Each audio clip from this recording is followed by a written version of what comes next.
So, hey, Uncle Malia sa Tianakwan, Diletawante, Ohe, Brittani Orona. So, thank you for that introduction, and thank you to Incomindios and everybody who's been involved in this webinar, and for your support and patience, and for selecting me as the first Incomindios-Lippuner Scholar. It's been such an honor and such a joy to work with everybody.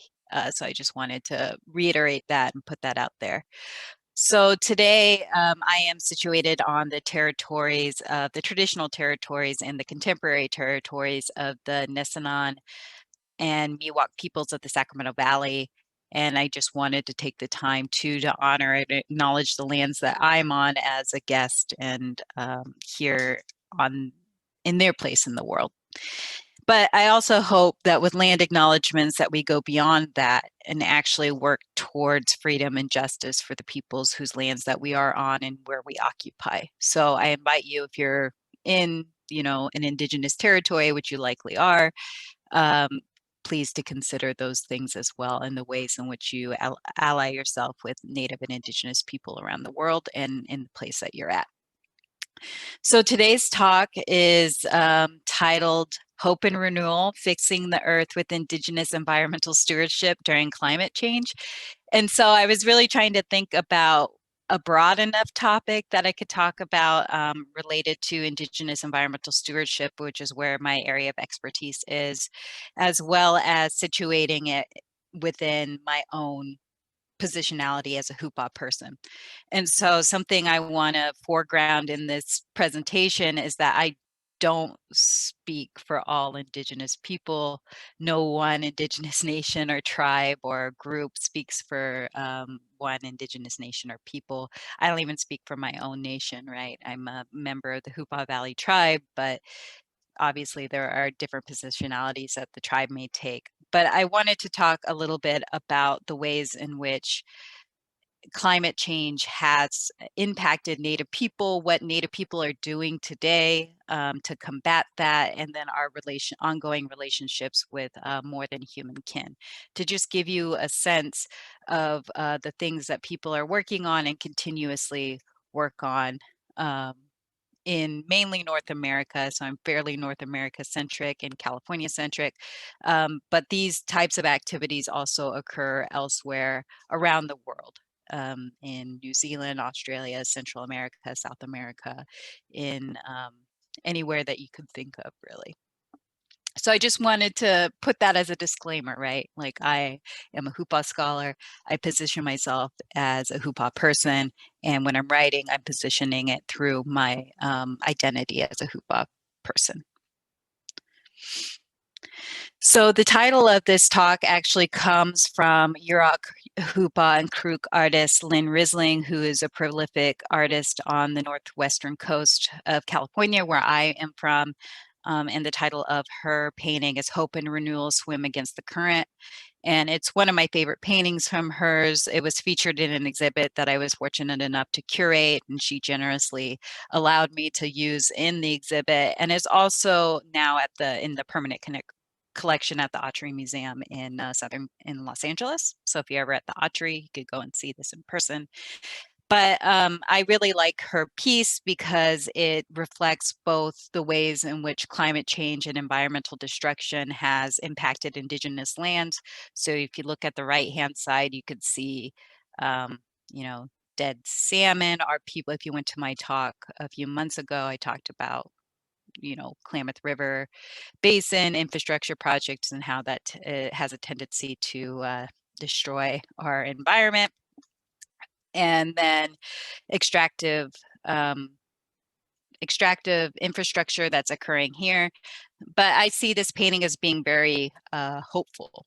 And that's kind of where I would like this talk to go to, is like there is hope, I think, for us. And Indigenous people and Native people are leading the way on climate change and the impacts of climate change. So this is a salmon swimming with a child, signifying that we will renew ourselves as salmon do. So Indigenous Land, right? This is Patrick's Point in Northwestern California. It's now a state park. And I like to use this picture to demonstrate it's a beautiful natural environment, right? We don't see any people here, but it is Indigenous land, no matter what. This is Los Angeles, California.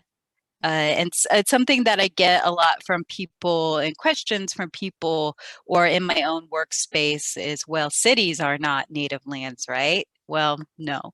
Cities are native lands. Native people still have a relationship with those places, even if they are built over. So I think that's an important thing to reiterate. So we still have relationships with land despite some of the building and the built environment that's around it. And then this is Bishop, California. Again, this is also Indigenous land. So I don't think that you can talk about climate change and the effects and ongoing effects of climate change and fixing climate change without talking about environmental destruction, settler colonialism, and violence that occurred against Native and Indigenous people. I think there's a tendency sometimes to gloss over the history of settler colonialism in the environmental movements or environmental justice movements, but really we have to talk about the ways in which Native and Indigenous people have been the victims of violence, genocide, forced relocation. So in the Americas, colonization of the Americas removed Native people from their lands through violence, genocide, and forced relocation. And anywhere you go in the United States, in the Americas, in Canada, you see that history. And those histories are different related to where that land is. But it is a central part of the story in the making of the United States and settler colonial nations. And yeah, so Native people have faced unimaginable violence and unimaginable violence over their lands as well. So being from forced removal, extractive capitalism, so through oil and gas production, dam infrastructure, water infrastructure projects, all done without the express consent of Native peoples. So on the right-hand side, this is a picture of, if I was in my class, I might ask what you think this mountain is, but this is a picture of the Six Grandfathers, which is now known as Mount Rushmore in the United States. So Mount Rushmore is a picture of the presidents that desecrated this mountain. So many countries participated in colonialism and imperialism, England, Spain, France, Russia, and eventually the United States. And this legacy of this violence is ongoing and still impacts the way in which we think about land. So in the United States, the doctrine of discovery, which was the part of the papal bulls and the reasoning for Spanish colonialism in the Americas, is still used in United States courts as a reason to keep Native people off of their lands or keep them from water rights protections. So I think it's really, really important to talk about settler colonialism and violence over land. Obviously, it's a limited amount of time, so I'm not going into as specific as I would like, but just know that this is a part of climate change and the ways in which we interact with our spaces today. So Native people have been leading the way since time immemorial. So we have a very special and unique relationship with our lands that has been unbroken since time immemorial. So Native people and Indigenous people know their lands better than anybody because of our strong traditions, our culture, our lifeways, our stories, our oral histories. In California, as Dr. Willie Bauer writes he's from Round Valley Reservation in California, creation stories are incredibly important in situating Indigenous lands and the ways in which people interact with those lands too. So every tribe has a creation story that comes from their place and has a relationship with that land based on an unbroken line. While policies in the United States of assimilation, termination, and removal have tried to break these ties, we remain. So in the United States government has been complicit complicit and active in trying to break our relationships with land through forced removal. So removal of indigenous nations off their homelands to new places. One of the most famous examples being the Cherokee Trail of Tears and the 5 tribes removals off their lands. But this occurred across the United States and in Canada and Central and South America. Um, and and termination. So in the United States, we see termination policies where the relationship between the United States and tribes are terminated, and as a means of trying to get natural resources. So timber resources, the Klamath tribe in Northern California was terminated to get their natural resources and lumbering resources. So despite these attempts by the United States government to do that, we have remained and continue to remain in relationship with our places. So this is actually a picture of, I think, an ancestor of mine. Actually, it's my cousin, my grandpa's first cousin. She looks a lot like me, which I think is an interesting thing. My friend found this in the archives, and then we did a whole family search. But this is from the 1940s. So we're still doing these dances and these cultural life ways and the things that we've been doing since time immemorial. And Native people still face violence on their lands. I think that's an important thing to talk about.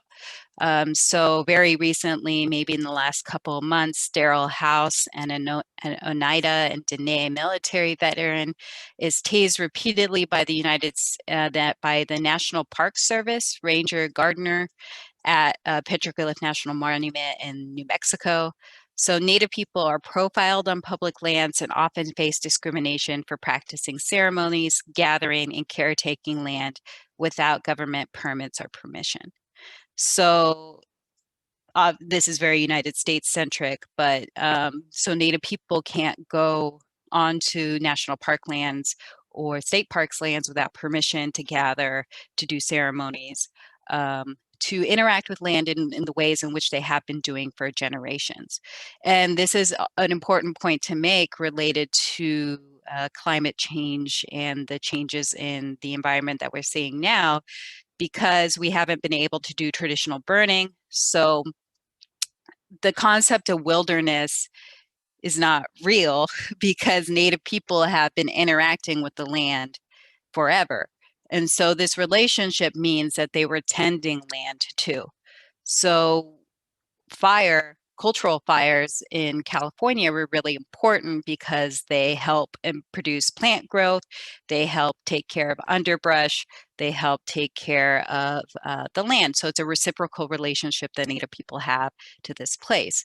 And so in California, we're seeing these catastrophic fires because of both climate change, so it's hotter, it's drier. Right now it's in the 70s here in California, and it is winter. It's not as wet, so we've been in a drought for the last 11 years for the most part. And so this creates conditions that spark these catastrophic fires across the state that we've been seeing over the last few years that have been really devastating for people across the state. But Native people had been tending the land and using fire to hold back on underbrush. So the fires become more out of control when Native people can't interact with it. So directly related to the ways in which we manage land here in the United States. So what can we do? So I think, we should give land back. And this is a common call that I've hoped all of you have heard at some point or another.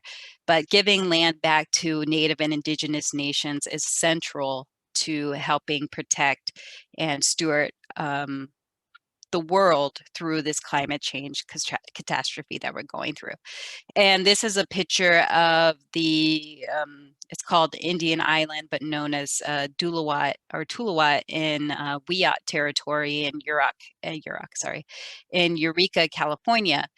And this was a site of a really devastating massacre that occurred against Wiyot people, women, children, the elderly. And it's really a part of this genocidal campaign that California and the federal government made against Indigenous people in the state and beyond. And the Wiyot tribe has wanted this land back for generations and have been working towards the reclamation of this land. And one of the issues with this island is that it is it is environmentally contaminated. So it was a boating location, and so there was a lot of hazardous waste remediation that had to happen for the tribe to receive it back, and there's still ongoing hazardous remediation. And so I think it's important to also talk about the ways in which Indigenous lands have been mismanaged or misused or destroyed based on pollution and pollution control. Not only are we killed and forcibly removed off our lands, but also when we get these lands back, there's still environmental contaminant problems that we have to deal with. So the good news about this, though, is that the tribe was able to get the island back. And so it is now under their control, and they're able to get back this really significant site for them. But land back is the central theme. Give Native and Indigenous peoples their lands back. Sorry, I keep going up and around with this video, but the climate change stewardship begins with the return of Indigenous lands. So Native and Indigenous people must have their lands returned to properly steward the land. So having a strong relationship with land that they have been cultivating since time immemorial. Indigenous sovereignty, so the ability to control our own fates and our nations through political relationships, means control over our lands. And environmental management, so contemporary, both historic and contemporary environmental management has been inherently violent against Native people. So we have many laws and regulations related to the ways in which Native people gather and the ways they interact with land. And it's always kind of to keep them away from the land, or to keep them away from the ability to interact with these places. And again, I'm really being very broad here. Every place has its own history of both environmental land management. But in the United States, you see a lot of this coming from the Department of the Interior. So the Department of Interior managed the Bureau of Reclamation, which is the water control agency, Bureau of Land Management, which oversees federal lands, and then also the Bureau of Indian Affairs. So it's interesting that in the Department of the Interior, there is a Department of Indian Affairs in this. But in the United States, the Department of the Interior controls much of the land base in the United States and has actively at times worked against Native people to remove them from their places. So this is a quote from Robin Wall Kimmerer, her excellent book, Braiding Sweetgrass, Indigenous Wisdom, Scientific Knowledge and the Teachings of Plants. So know the ways of the ones who take care of you so that you may take care of them. Introduce yourself, be accountable as the one who comes asking for life. Ask permission before taking, abide by the answer. Never take the first, never take the last, take only what you need. Take only which is given. Never take more than half, leave some for others. Harvest in a way that minimizes harm. Use it respectfully. Never waste what you have taken. Share. Give thanks for what you have been given. Give a gift and reciprocity for what you have taken. Sustain the ones who sustain you, and the earth will last forever. So I think this book is really fantastic in talking about the ways in which we should and need to be accountable to both our lands and how we should be interacting with it. I also want to reiterate that wherever you're at, there's going to be a specific protocol that goes about with working with Native and Indigenous people in that area. And so they are the ones that you should be following first. So me being in the Sacramento Valley, always take the lead in the Nisenan and Miwok tribes that are representative and here in the Valley. But I think that this is a good way of thinking about relationship with land. Like you don't over extract, you don't overtake, you have a relationship, you work with the land in the way in which other indigenous and native peoples on that land have been working for a very long time. So I want to also reiterate that it's native people who are leading this and should be leading this kind of land management. So taking from Dr. Zoe Todd, who does a lot of fantastic work around fisheries, our more than human kin. So we still have relationships with our more than human kin. I'm from Hoopa, California, from the Hoopa Valley tribe. And so our relationship with salmon is very strong. But we also have a relationship with Pacific lamprey, deer, elk, different fishing species in the Klamath rivers. It's really important to recognize that animals and plants and the world around us, we're not superior over them, or we don't consider ourselves to be superior over them, that we have a reciprocal back and forth relationship with them. So salmon are our more than human kin. We don't, as Dr. Baldi often talks about, we don't just take salmon and then put it on our mantle to show off the biggest salmon that we got. We eat salmon because it sustains us, and we take care of it because we have a strong relationship with them. And so those relationships are also different across different indigenous nations. So here's a picture of Ron Reed and his sons showing off a big salmon catch, but it was caught through traditional means. And this was actually in my last presentation as well.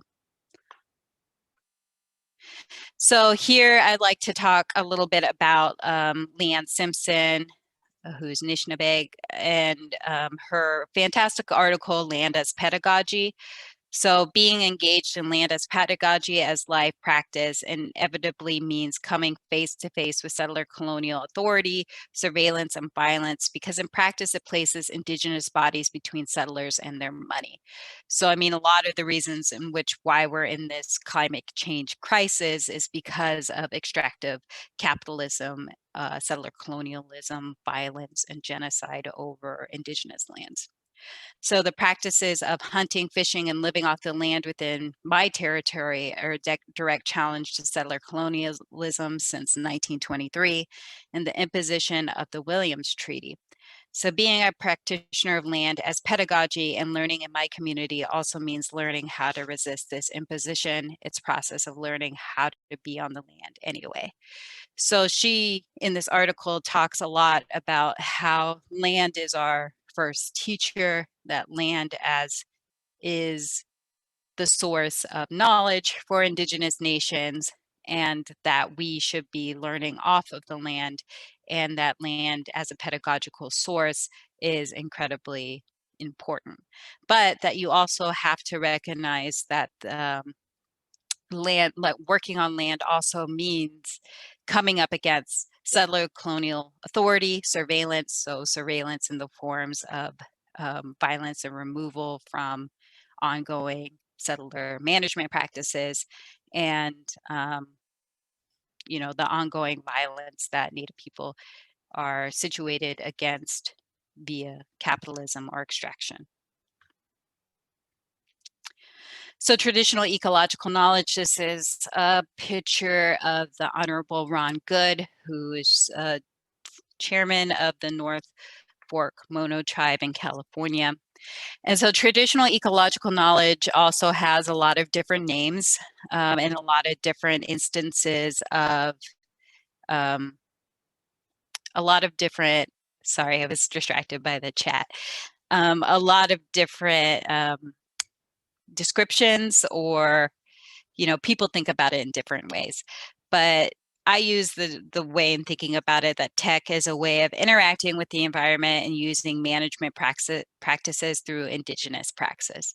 So using indigenous models and ways of interacting with land management and working on lands and protecting lands.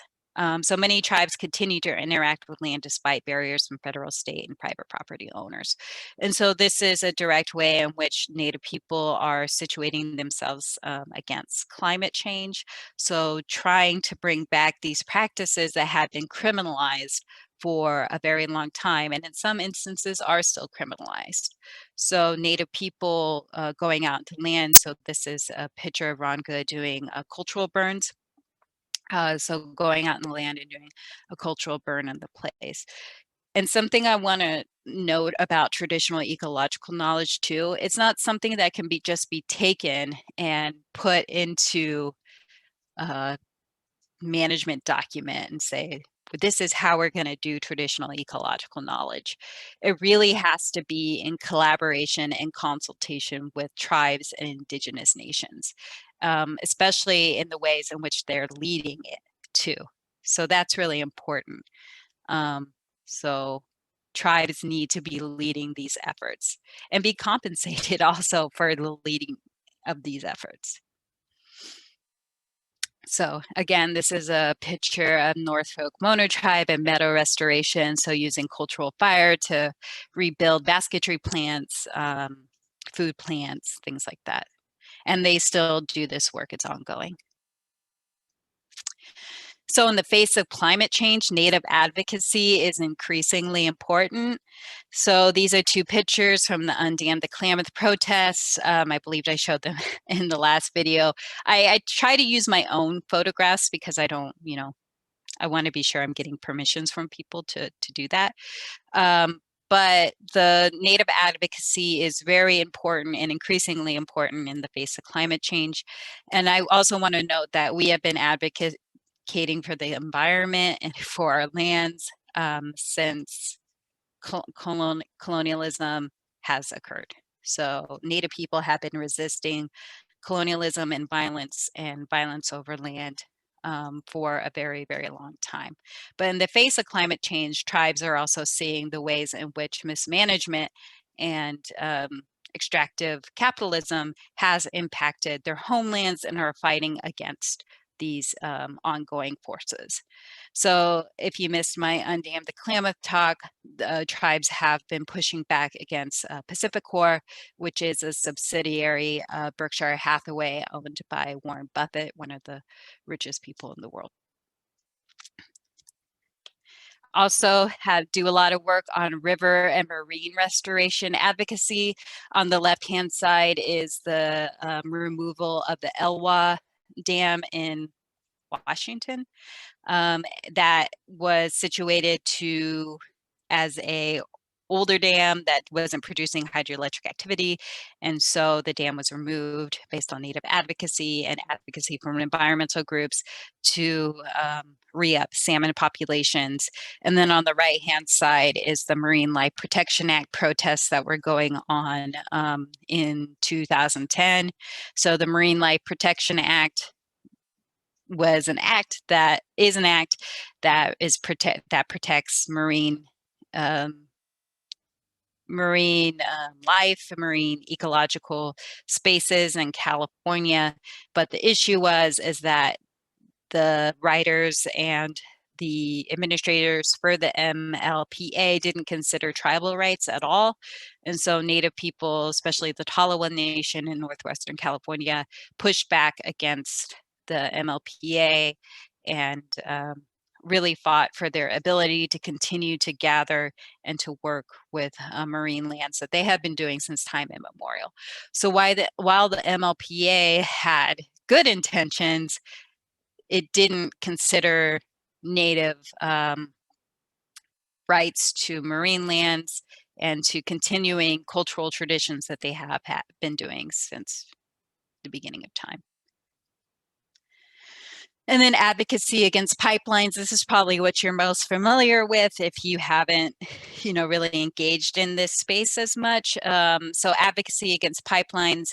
So the Dakota Access Pipeline, the No DAPL movement is one of the most famous advocacy movements that we've seen, indigenous and advocacy movements that we've seen here in the United States for a very long time. So Nick Estes wrote a really Dr. Nick Estes wrote a really fantastic book about this issue and has gone through the history of these pipelines on Dakota lands. And also, so in the left-hand picture, you see Jordan Cove. Jordan Cove was a LNG, a liquefied natural, sorry, no using acronyms, liquefied natural gas pipeline that was proposed in Oregon that had a lot of tribal advocacy that went around it. And so that project has been all but killed. And so the Dakota Access Pipeline was really one of the markers for that. But I also want to reiterate that people have been fighting for their lands prior to the Dakota Access Pipeline. So, and then on the right-hand side is a picture from a protest for the Keystone Pipeline, I believe, which actually was just killed by the Biden administration. But interestingly enough, with that, though the Biden administration has pulled out of the Keystone Pipeline, there's still adherence to other pipelines that have been proposed in the United States. So I'm just about wrapping up. I think I'm at the right time, but and again, I'm like overviewing. This is a big overview of many different issues, and I'm very happy to answer questions and talk about next steps and what you can do if you're an ally or if you're, want to support Indigenous nations and Indigenous organizations fighting back against climate change and the ways in which we have been removed from our lands. So organizations to support in their fight towards land back and Indigenous stewardship. So I'm going to put a plug in for the organization that I work with, Save California Salmon. So we're really invested in Northern California and Central California salmon restoration, water rights. But we also work pretty closely with groups in Oregon. So Oregon, the Jordan Cove pipeline, and the different tribes that interact between these arbitrary settler borders. So we have a relationship with the Klamath tribe in Oregon and other tribes as well.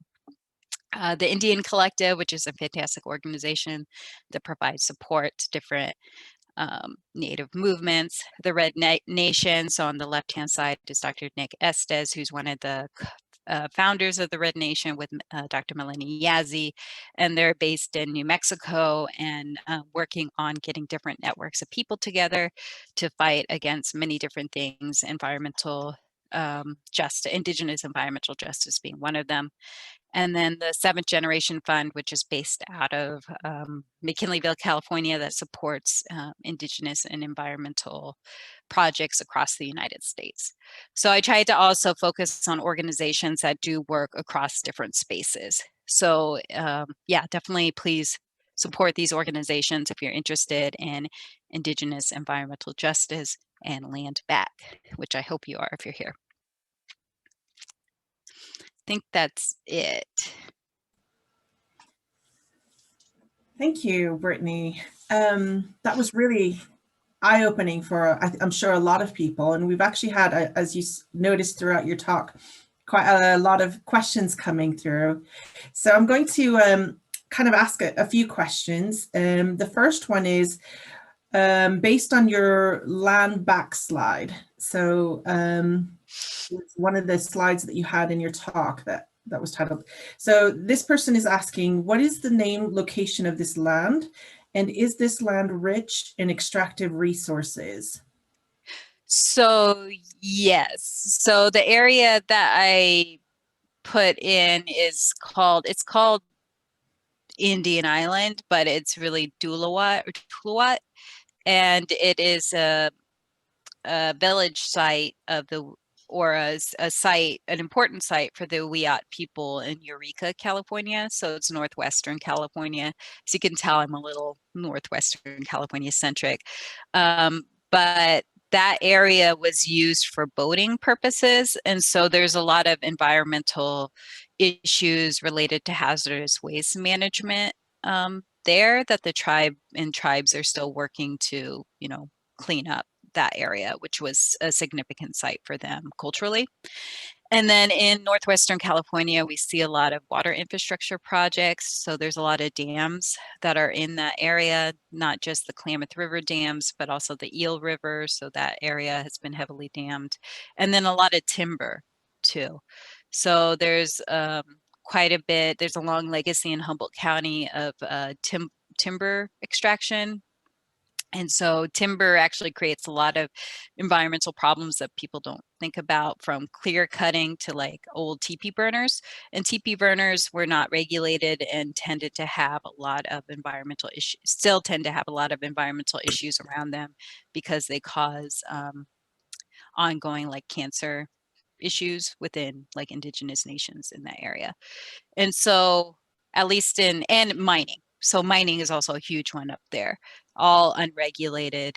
And the legacy of the gold rush, of the violence, of, people coming in and taking over, the settlers coming in and taking over these areas and just leaving environmental destruction, continues to be a problem.